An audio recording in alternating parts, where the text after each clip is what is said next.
엘리사가 다시 길갈에 이르니 그 땅에 흉년이 들었는데 선지자의 제자들이 엘리사의 앞에 앉은지라. 엘리사가 자기 사환에게 이르되 큰 솥을 걸고 선지자의 제자들을 위하여 국을 끓이라. 한 사람이 채소를 캐러 들에 나가 들포도 덩굴을 만나 그것에서 들호박을 따서 옷자락에 채워가지고 돌아와 썰어 국 끓이는 솥에 넣되 그들은 무엇인지 알지 못한지라. 이에 퍼다가 무리에게 주어 먹게 하였더니 무리가 국을 먹다가 그들이 외쳐 이르되 하나님의 사람이여, 솥에 죽음의 독이 있나이다 하고 능히 먹지 못하는지라. 엘리사가 이르되 그러면 가루를 가져오라. 하여 솥에 던지고 이르되 퍼다가 무리에게 주어 먹게 하라. 하매 이에 솥 가운데 독이 없어지니라. 한 사람이 바알 살리사에서부터 와서 처음 만든 떡 곧 보리떡 20개와 또 자루에 담은 채소를 하나님의 사람에게 드린지라. 그가 이르되 무리에게 주어 먹게 하라. 그 사환이 이르되 내가 어찌 이것을 100명에게 주겠나이까? 무리에게 주어 먹게 하라. 여호와의 말씀이 그들이 먹고 남으리라 하셨느니라. 그가 그들 앞에 주었더니 여호와께서 말씀하신 대로 먹고 남았더라. 열왕기 하 4장 말씀을 중심으로 삶이 막막할 때 이렇게 하라, 삶이 막막할 때 이렇게 하라 라는 제목으로 함께 말씀을 묵상해 보겠습니다. 열왕기서는 왕들의 이야기인데요. 그런데 열왕기 상도 마찬가지고 열왕기 하도 마찬가지고 왕의 이야기가 나오다가 평민들의 이야기가 나올 경우가 있어요. 그게 사르밧 과부 이야기가 상에 있었고 하에는 오늘 본문에 네 가지 기적이 왕의 역사를 통해서 나타난 게 아니고 평민들의 이야기예요. 이 열왕기 상하를 읽은 사람들이 지금 바벨론에 포로되어 있는 평민들이거든요. 그러니까 사실 왕의 타락과 왕의 우상 숭배 그리고 평민들의 이야기를 통해서 하나님께서 저와 여러분에게 주시는 사실 가장 온전한 하나님의 의도는 사르밧 과부 이야기 그리고 오늘 본문에 나와 있는 네 가지 기적의 이야기와 연결되어 있어요. 그래서 열왕기 상하의 가장 큰 주제는 사실 사르밧 과부의 이야기와 오늘 본문에 나와 있는 기적의 이야기에 담겨져 있습니다. 그런데 여러분, 지금 바벨론에 포로되어 있는 이스라엘 백성들은 어떤 상황이에요? 노예가 되었죠. 그리고 이스라엘이 망했습니다. 나라가 망하고 노예가 됐어요. 삶이 막막하고 답답하고 희망이 없고 절망한 상황이에요. 그 상황에 빠져 있는 이스라엘 백성들에게 그들과 비슷한 상황의 평민들 네 부류의 사람들을 오늘 본문을 보여주시면서 하나님이 너희들이 삶이 막막할 때, 너희들이 포로되었을 때, 절망했을 때, 앞이 캄캄할 때 이렇게 믿음으로 이기라고 말씀하고 계시는 겁니다. 그래서 이 네 가지 이야기가 기적이 연결해서 나오는 건 이 네 가지 이야기의 공통적인 강조점이 있고요. 그게 연결되어 있다는 것을 말합니다. 그래서 네 가지가 동일한 내용으로 네 번을 강조하는 거예요. 첫 번째 이야기, 과부 이야기 나오죠. 남편이 죽었는데 빚을 졌는데 그 빚쟁이가 자기 아들 둘을 노예로 데려간대요. 얼마나 막막합니까? 근데 가진 게 아무것도 없어요. 그냥 그릇에 기름 조금밖에 없습니다. 두 번째 수넴 여인은요, 아들을 하나님께서 주셨는데 아들이 갑자기 머리 아프다고 죽어버려요. 이건 막막한 정도가 아니에요. 절망 중에, 낙심 중에 모든 것을 그냥 다 포기하고 싶은 그런 막막한 상황입니다. 선지 생도들이 다 함께 모여서 공동체 생활하는데 양식이 떨어졌어요. 들에 나가가지고 호박을 가져다가 국을 끓였는데 야, 이제 이거 먹으면 며칠이라도 살 수 있겠지 했는데 그걸 딱 먹자마자 그 속에 독이 들어있어요. 그러니까 마지막 먹을 것마저도 먹을 수 없는 상황, 정말 막막하고 답답한 상황이에요. 자, 바알 살리사에서 온 사람은요, 선지 생도들이 지금 굶고 있는 걸 알고 있었어요. 그런데 자기 수중에 있는 거라고는 떡 몇십 조각하고 채소밖에 없는데 이걸 내가 먹을 수가 없는 거예요. 선지 생도들이, 신학생들이 굶고 있는데 내가 이걸 먹을 수가 없는 거죠. 갈등합니다. 답답해요. 근데 이거 갖다 준다고 뭐 달라집니까? 그러니까 갈등하는 거예요. 이거 그냥 내가 먹어? 갖다 줘? 내가 먹어? 갖다 줘? 답답한 거예요. 여러분, 이렇게 삶 속에서 답답하고 막막할 때 하나님께서 이렇게 하면 그 답답함이 풀리며 또 새로운 희망과 소망을 얻을 수 있다고 오늘 본문을 통해서 4가지 기적을 통해서 저와 여러분에게 말씀하고 계시는 겁니다. 그래서 여러분, 이스라엘 백성들이 포로되어 삶이 답답하고 막힌 것 같고, 그리고 내가 아무것도 아닌 것 같은 느낌이 들고, 그리고 무기력한 느낌이 드는 그 삶 자체가 사실 저와 여러분이 이 땅을 살아가면서 느끼는 동일한 감정이에요. 여러분, 바벨론에 살면서 바벨론 사람들이 얼마나 부러워요. 떵떵거리는 사람들이 얼마나 부러워요. 힘 있는 사람들이 나를 억압하는 것 같고, 세상의 모든 좋은 것은 힘 있는 사람들이 다 가진 것 같고, 상실감이 있고 열등감이 있고 낙심이 있고 나는 아무것도 못하는 것 같고, 그런데 그런 답답함을 하나님께서 믿음으로 이기라고 오늘 본문의 4가지 기적을 저와 여러분에게 허락해 주신 줄 믿습니다. 그래서 여러분, 오늘 본문의 4가지 기적의 공통점을 함께 묵상해 보면서 우리의 삶이 막막할 때 꼭 이렇게 하기를 원합니다. 여러분, 이게 굉장히 큰 영적인 진리가 이 속에 담겨져 있어요. 제가 오늘 묵상하면서 저는 굉장히 많이 은혜를 받았는데요. 첫 번째, 삶이 막막할 때 이렇게 합니다. 기적을 기대하기 원하십니다, 하나님은. 여러분, 과부 여인이 자기의 아들들이 종이 될 상황이 되었죠. 이스라엘 백성들이 지금 종이 됐잖아요. 죄에 얽매여 있고 도저히 내가 그 아들을 그 얽매임 속에서, 종됨에서 구해낼 수 없을 것 같아요. 여러분, 이런 상황이요, 저와 여러분 삶 속에 매일 펼쳐집니다. 내 자녀를 바라보며, 내 남편을 바라보며, 내 가족을 바라보며, 내가 그들을 어떻게 변화시킬 수도 없고 도와줄 수도 없는 그런 막막함이 내 마음 속에 있어요. 그때 여러분, 하나님이요, 저와 여러분에게 뭘 기대하길 원하세요? 기적을 기대하길 원하세요. 믿음은 바라는 것의 실상이요, 보지 못하는 것들의 증거입니다. 여러분이 기적을 기대하지 않는 건 믿지 않는 거예요. 목사님, 근데요, 기적을 기대했다가 안 되면 어떡해요? 그래서 여러분, 하나님은요, 저와 여러분에게 성경을 통해서 2가지 기적을 보여주셨습니다. 첫 번째 기적은 뭐냐면 오늘 본문에 나와 있는 환경적인, 물리적인 변화의 기적이에요.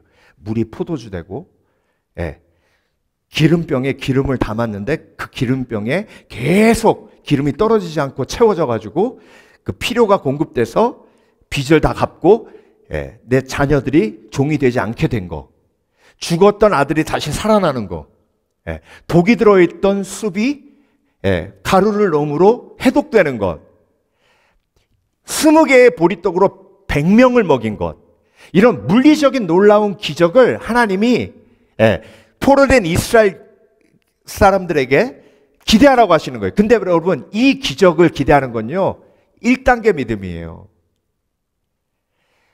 좀 더 고차원적인 기적의 기대는 뭐냐면, 진정한 기대는요, 내 마음의 기적이에요. 여러분, 바로는요, 그 엄청난 하나님의 역사를 통해서도 그 강팍한 마음이 깨지지 않았어요. 근데 여러분, 저와 여러분은 그 강팍한 불신앙의 마음이 깨지고 지금 믿음을 가지고 저와 여러분이 여기 앉아서 예배드리고 있잖아요. 이게 기적이에요. 그래서 여러분, 하나님은요, 우리가 기도할 때 환경적 기도, 물리적 기적을 허락해 주시지 않으면 마음의 기적을 허락해 주십니다. 유진 피터슨 목사님이 일상의 뿌리박은 영성이라는 책을 쓰셨는데요. 그게 다윗에 대한 이야기입니다. 근데 그 책에서 뭐라고 하시냐면, 다윗은 일생 동안 단 한 번도 물리적인 기적을 경험한 적이 없습니다. 모세는 홍해가 갈라졌잖아요. 반석을 치니까 물이 났잖아요. 이런 물리적인 기적은 다윗에게 단 한 번도 일어나지 않았습니다. 그런데 여러분, 시편을 보면 다윗에게 가장 많이 일어난 기적은 뭐예요? 절망이 희망되고, 낙심이 소망되고, 상처받은 마음이 치유받고, 고아로 자라면서, 고아처럼 자라면서 엄청나게 많이 받은 그 상처가 치유되면서 사랑의 사람으로 변화되고. 그래서 여러분, 우리가 기적을 기대할 때 하나님이 환경적으로, 물리적으로 기적을 허락해 주시지 않으면 내 마음의 기적을 허락해 주셔서 내 마음을 바꿔주시거나 환경을 바꿔주시거나 둘 중에 하나 하십니다. 근데 여러분, 신앙이 어릴 때는 환경을 바꿔주세요. 근데 신앙이 자라면 자랄수록 어떻게? 마음을 바꿔주세요. 그래서 사도 바울이 신앙이 어릴 땐 옥문을 열어주셨어요. 그런데 신앙이 자라니까 옥문은 닫혀 있는데 내가 가난하거나 부하거나 배고프거나 배부르거나 일체의 만족의 비결을 배웠다 하셨죠. 이게 기적이에요. 여러분, 그래서 오늘도 삶이 막막할 때 하나님의 기적을 기대하시길 주의 이름으로 축원합니다. 그래서 오늘 제가 너무 은혜 받았던 게 뭐냐면요, 내가 기적을 기대하지 않고 있더라고요.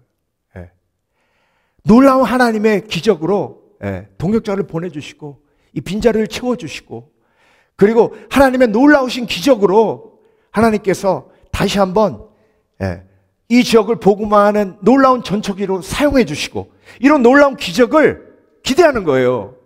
그런데 그렇지 않으면 내 마음을 바꿔주셔서 그때까지 인내할 수 있도록 기다리게 하시고 내 마음을 붙들어 주시고 희망과 소망으로 낙심치 아니하고 전진하게 하시는 줄 믿습니다. 이게 하나님을 기대하는, 기적을 기대하는 믿음이에요. 여러분, 닉 부이치치가요, 결혼해가지고 애 셋을 낳았잖아요. 이건 사실 기적이에요. 그런데 여러분, 닉 부이치치의 믿음을 보면 도전받는 믿음이 어떤 믿음이 있냐면, 닉 부이치치는요, 아직도 장롱 안에 신발을 항상 둔답니다. 그리고 기도한대요. 하나님, 제가 비록 다리가 없지만 하나님은 전능하신 하나님이시라 저에게 다리를 허락해 주실 수 있는 분인 줄 믿습니다. 어느 날 제가 일어나 제 기도에 응답하셔서 하나님이 저에게 온전한 다리를 허락해 주시면 나는 저 신발을 신겠습니다. 그런데 그 기도에 응답하지 않으시면 제 마음이 낙심치 않도록 하나님이 붙들어 주실 줄 믿습니다. 이게 닉 부이치치의 믿음이에요. 이게 믿음의 사람의 특권이에요. 여러분, 오늘 본문에 믿음의 사람들은요, 엘리야에게 나올 때 기적을 기대하고 나왔어요. 내 아들이 종이 되지 않도록 하는 기적, 죽었던 내 아들을 살리실 기적, 이 독이 들어간 죽을 다시 해독할 수 있는 기적. 내가 보리떡 20개밖에 없지만 이것을 통해서 하나님이 선한 일을 이루실 것이라는 기대와 기적. 그런데 여러분, 우리도 그런 믿음을 가지고 나아갈 때에 기적을 체험케 하시는 하나님의 능력을 우리 삶 속에 체험케 하실 줄 믿습니다. 그래서 여러분, 오늘도 나는 믿음의 사람이다. 그래서 나는 오늘도 기적을 꿈꾼다. 그래서 하나님이 저 사람을 변화시키시지 않으면 내 마음을 변화시키실 줄 믿습니다. 둘 중에 하나 하십시오. 근데 하나님께서 보통 내 마음을 먼저 변화시키시더라고요. 그 사람을 변화시키기보다. 그런데 여러분, 가끔 가다가 그런 역사도 일어나요. 두 번째, 삶이 막막할 때 이렇게 하라. 하나님을 찾아오라. 이 네 가지 기적 속에 공통된 아주 특별한 믿음의 사람의 행동이 있는데요. 그게 뭐냐면 하나님을 찾아와서 부르짖는 거예요. 엘리사를 찾아와 부르짖는 게 하나님을 찾는 거 아닙니까? 본문을 볼까요? 1절 보면 선지자의 성도의 아내 중에 생도의 아내 중에 한 여인이 엘리사에게 부르짖어 가로되, 그냥 온 게 아니에요. 부르짖는 거예요. 당신의 종 나의 남편이 이미 죽었는데 빚쟁이가 내 아들을 종으로 삼으려고 합니다 하면서 부르짖어요. 자, 앞이 막막할 때, 캄캄할 때 이 여인이 누구에게 온 거예요? 하나님께 온 거예요. 이게 신앙의 기본이에요. 우리는요, 답답하고 막막한 일이 생길 때, 큰 일이 생겨야 조금 움직이지, 작은 일, 내가 생각하기에 이건 내가 할 수 있다고 생각하는 일, 그런 일이 생길 때 하나님께 안 와요. 마음속에 담아두고 머리 굴려요. 근데 여러분, 신앙은요, 아주 작은 답답함도 하나님 앞에 올려드리는 거예요. 이 여인은 항상 하나님 앞에 그 답답한 마음을 올려드린 체험이 있는 여인이에요. 그러니까 하나님 앞에 나와서 부르짖는 거예요. 자, 수넴 여인 두 번째 이야기, 산에 이르러 하나님의 사람에게 나아가서 그 발을 아는지라. 그러니까 게하시가 가까이 와가지고 저를 물리고자 했어요. 평안하냐? 너의 남편이 평안하냐? 너의 아이가 평안하냐? 네가 평안하냐? 그랬을 때 평안하다 그랬죠? 평안하지 않다 그러면 엘리사 못 만나게 할까봐.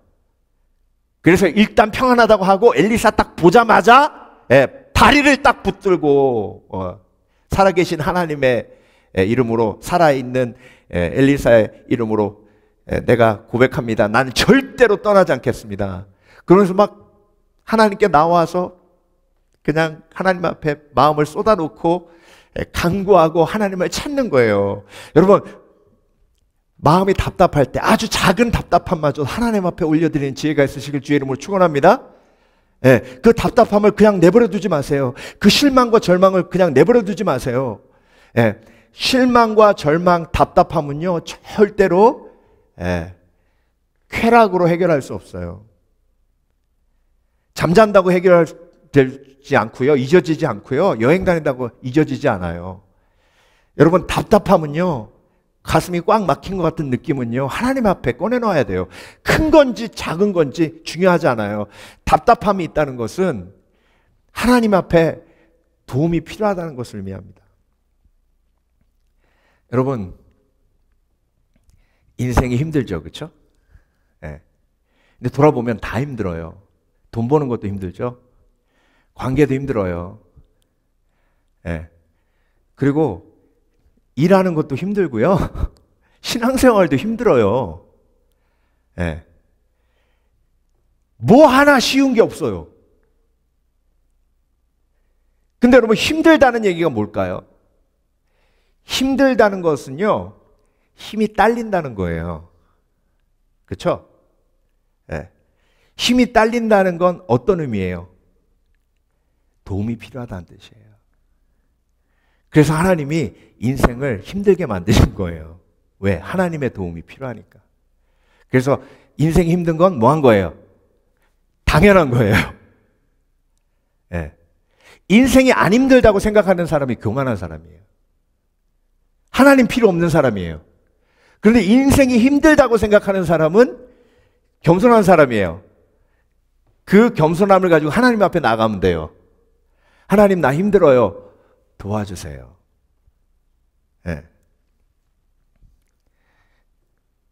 인생이 너무 어리석은 게요, 여러분, 이 피아노 저 혼자 움직이려면 10년을 웨이트 트레이닝 해도 이거 못 움직입니다. 맞아요, 틀려요? 할 수 있을까요? 10년 웨이트 트레이닝 하면? 못한다고 인정하고, 솔로 목사님, 강 목사님 오세요. 셋이 열심히 움직이면 움직여요. 두 분 더 오세요 해서 5명 움직이면요, 여기 올려올 수도 있어요. 도움을 구하면 10분이면 되는데, 도움을 구하지 않고 5년 동안 웨이트 트레이닝에서 혼자 옮기면 내가 그만큼 인내가 있고 이루었다고 나를 증명하는 것 이외에 뭐가 남아요? 하나님은요, 우리가 더불어 살기를 원하시고 하나님은 서로 도움을 주고 받으면서 살기를 원하십니다. 그게 지혜예요. 그래서 내가 힘들 때, 어려울 때 하나님 앞에 나와 하나님 앞에 부르시면 하나님께서 나를 도와주시는 사람을 붙여주시거나 나를 통해 하나님께서 도움을 나누도록 역사하십니다. 그래서 하나님 앞에 나와야 되는 거예요. 자, 세 번째 기적인데요. 이에 퍼다가 무리에게 주어 먹게 하였더니 무리가 국을 먹다가 외쳐가로되 하나님의 사람이요. 네, 하나님의 사람이요. 이 네 가지 기억에 이렇게 공통점이 보이세요? 마지막 한 사람이 바알살리사에서부터 와서 누구에게 왔어요? 엘리사에게 와서 자기 마음속에 갈등이 있으니까 이 떡을 내가 다 먹지 않고 이 20개의 보리떡이라도 가서 나누자 하고 온 거예요. 그래서 여러분, 마음이 답답할 때 하나님이 원하시는 것은 그 답답한 마음을 가지고 하나님 앞에 나오는 겁니다. 그게 신앙의 기본이에요. 그래서 예배의 처소, 기도의 처소가 중요한 겁니다. 매일 답답하잖아요. 매 순간 답답하잖아요. 그러니까 나에게 필요한 건 매일 기도하는 것이요, 매일 하나님 앞에 내 마음을 쏟아놓는 거예요. 열어놓는 거예요. 그 답답한 마음이 하나님 앞에 올려질 때 하나님께서 내 마음을 바꾸어 주시는 기적이 일어나고 그 답답한 마음 속에서 역사하시는 하나님을 체험하게 하십니다. 그때 기적의 주인공이 되게 하시는 줄 믿습니다. 믿습니다. 그래서 여러분, 하나님께 찾아 나오는 지혜가 있으신 믿음의 사람 되시길 주의 이름으로 축원합니다. 축원합니다. 그래서 마음이 답답할 때 하나님이 네 가지 기적을 통해서 기적을 기대하라고 말씀하시고요. 네 가지 기적을 통해서 마음이 답답할 때 하나님께 찾아 나오라, 하나님께 나오라, 그렇게 말씀하십니다. 마지막으로 삶이 막막할 때 이렇게 하라고 말씀하세요. 한 사람이 되라. 한 사람이 된다는 게 무슨 얘기예요? 오늘 본문은요, 세 번째, 네 번째 기적은 대놓고 이 한 사람에 대해서 말씀하십니다. 39절, 한 사람이 채소를 캐러 들에 나가서, 여러분, 엘리사가 그렇게 말합니다. 아무것도 없는데 국을 끓이래요. 선지생도가 100명 정도 있었잖아요.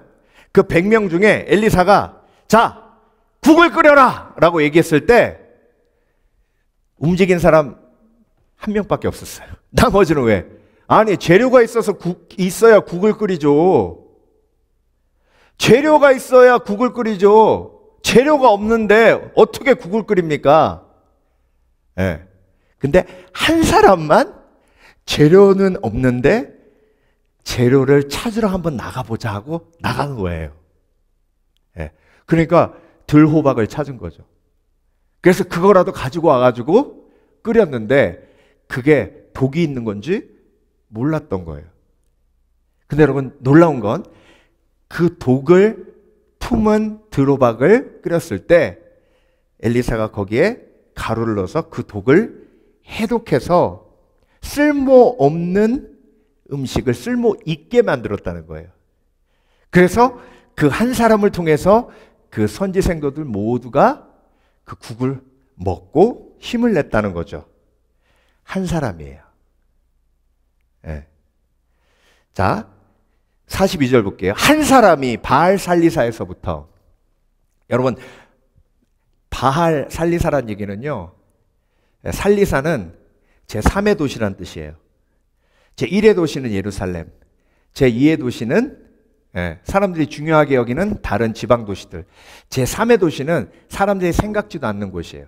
그 도시 앞에 바알도 붙었어요. 우상 숭배가 가득한 곳이에요.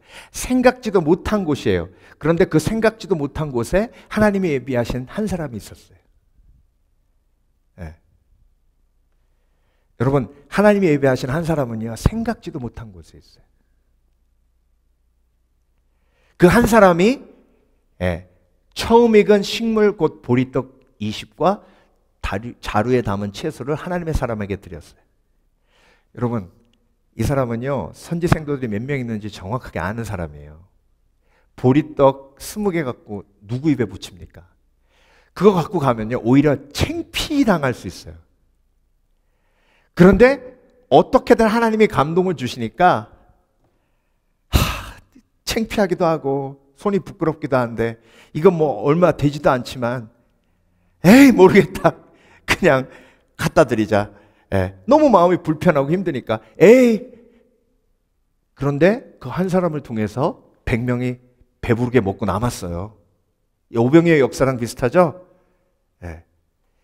이게 여러분 한 사람이 되는 특권이에요. 내가 이거 해봤자, 내가 뭐 기도한다고 내가 열심히 해봤자 뭐 달라지는 게 있어. 아니에요. 그 한 사람을 통해 하나님이 감동하시면 놀라운 기적이 일어나는 겁니다. 여러분, 모든 교회는요 한 사람으로부터 시작됐어요. 어떤 교회든 그 한 사람이 하나님 앞에 어떻게 서느냐, 그것을 통해서 하나님이 역사하십니다. 여러분, 두 아들은 지금 종이 될 상황에 놓여 있어요. 그런데 어머니가 엘리사한테 왔을 때 그 두 아들 어디 갔어요? 안 쫓아왔어요. 어머니가 야, 니네들도 가지 않았겠습니까?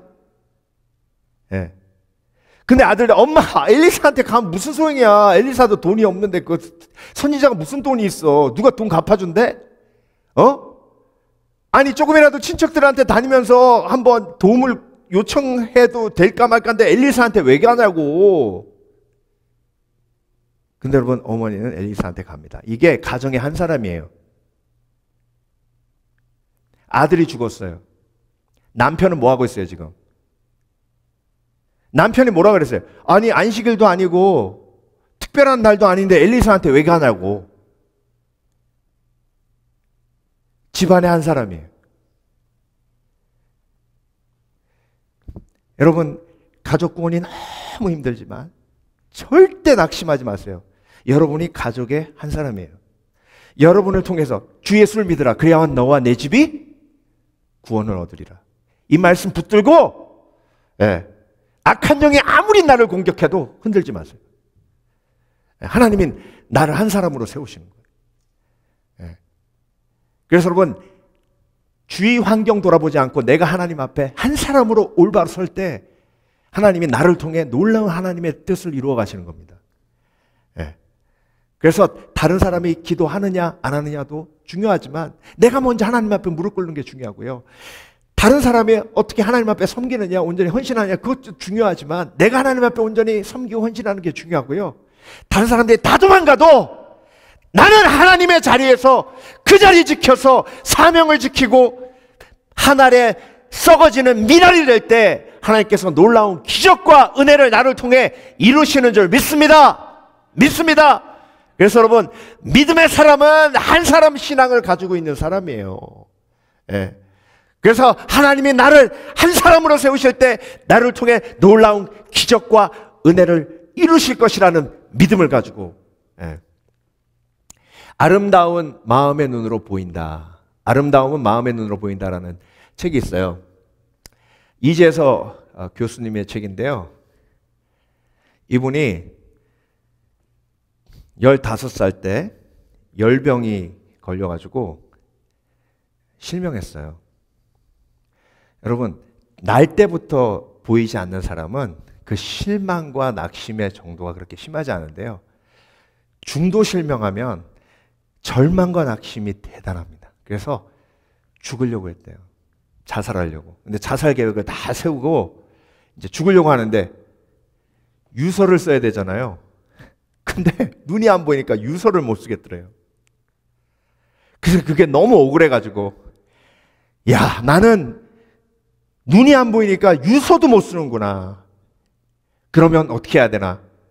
일단 유서를 남기기 위해서 점자라도 배우자. 그래서 서울로 올라가가지고 맹학교에 들어가서 점자를 배웠답니다. 근데 여러분, 선생님이 너무 중요한 게 뭐냐면요. 그 맹학교 선생님이 크리스찬인데 뭐라고 아이들에게 가르치셨냐면, 여러분, 우리의 삶 속에 4가지 눈이 있습니다. 육신적인 눈, 그리고 지식의 눈, 심안, 마음의 눈, 영안, 영적인 눈, 네 가지 눈이 있습니다. 그런데 어떤 사람은 세 가지 눈은 감고 육적인 눈만 뜰고 사는 눈뜬 장님이 있습니다. 그런데 여러분은 육체의 눈은 보이지 않지만 이 세 가지 눈이 열리면 눈뜬 장님들보다 훨씬 더 멋지고 아름답고 위대한 삶을 살 수 있습니다. 여러분은 지안, 심안, 영안을 뜨십시오. 그 말이요 막 가슴에 팍 부딪혔대요. 그래서 물어봤답니다. 영안을 뜨려면 어떻게 해야 되냐고. 그랬더니 예수님을 믿어야 된다고. 그래서 빌리그레암 전도 집회 1973년에 여의도 집회 가가지고 성령 받아가지고 이 사람이 완전 뒤집어져요. 그때부터 열심히 공부하고자 하는 열정을 하나님께서 허락해 주시고 지안이 열리고 심안이 열리고 영안이 열리니 다 열린 거예요. 그래서 하나님 비전과 꿈을 주셔서 나같이 보이지 않는 그런 장애인들을 돕는 선교단체를 만들리라 해서 미랄 선교단을 전 세계 23개 지부가 있고요. LA도 있어요. 미랄 선교단이요. 정말로 많은 일을 했습니다. 그 미랄 선교단의 처음 시작을 우리 이재석 교수님이 시작하신 거예요. 근데 그렇게 미랄 선교단을 인도하다 보니까 자기의 지식이 부족하다는 걸 너무 많이 느껴서 하나님 앞에 하나님 유학 가게 해주세요. 기도를 한 거예요. 근데 사람들이 그때만 해도요. 아니 눈도 안 보이는데 멀쩡한 사람이 유학을 해도 힘든데 누가 돈 보태주는 사람 없고 후원자도 없는데 어떻게 가서 미국에 가서 공부할 거냐고. 근데 믿는 자에게 능치 못함이 없잖아요. 그래서 이분이 영안이 열리니까 하나님이 도와주시는 손이 보인 거예요. 그래서 담대하게 미국에 와서 10년 동안 공부하는데 시각장애인으로 박사학위까지 따고 들어가셔서 총신대 2019년부터 2023년까지 총신대 총장, 전 세계에서 시각장애인으로 대학 총장하신 분은 이재수 목사님이 처음이래요. 그분이 쓰신 책이 아름다움은 마음의 눈으로 보인다. 이게 답답할 때, 아무것도 보이지 않을 때 기적을 꿈꾸며 하나님의 환경을 바꿔주시지 않으면 내 마음을 바꿔주시는 그 환경의 기적과 내 마음의 기적을 기대하며 그 답답함을 믿음으로 뚫고 나간 한 믿음의 영웅의 고백이에요. 저 여러분, 말씀을 마무리하면서 내 마음속에 있는 답답함을 내가 짓누르지 않았습니까? 그 답답함을 하나님 앞에 좀 올려드리기 원합니다. 그리고 기적을 기대하는 거예요. 하나님이 환경적 기적을 허락해 주시지 않으면 내 마음의 기적을 허락해 주세요. 둘 중에 하나예요. 그 둘 다 기적이에요. 기적의 주인공으로 사는 거예요. 어떻게 이 상황 속에서 감사할 수 있나? 이게 기적인 거예요. 어떻게 이 상황 속에서 내가 찬양이 나오나? 기적인 거예요. 어떻게 저런 사람이 불쌍해 보이나? 기적인 거예요. 그 사람을 바꿔주시지 않으면 내 마음을 바꿔주세요. 그게 하나님의 기적의 역사입니다. 오늘도 오늘 본문에 나와 있는 네 가지 기적의 온전한 주인공이 저와 여러분이 되게 하실 줄 믿습니다. 기도하겠습니다.